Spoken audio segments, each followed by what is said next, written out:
So this woman, a mediocre white woman whose only claim to fame is hating on other people who aren't white, who aren't straight, she decided to call Representative Jasmine Crockett, a woman who graduated from law school, a woman who was elected to Congress, something Laura Loomer couldn't do. She decided to call Jasmine Crockett a ghetto black bitch.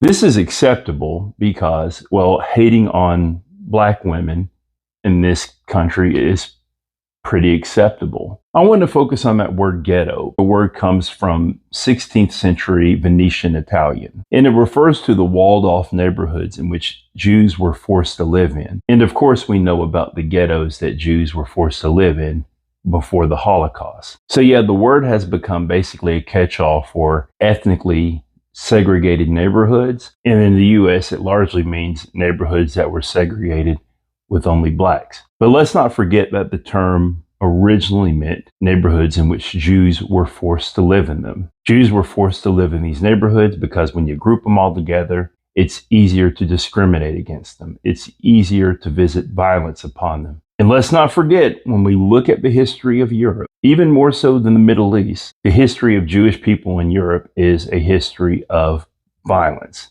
and discrimination and terrorism. The reason I bring that up is because that anti-Semitism was brought over from Europe to the US. So while Laura Loomer feels really comfortable cozying up with these white supremacists, her and Stephen Miller, she should really remember that she's a Jewish woman. This whole project of making America great again, she should remember that the end of that project does not involve her.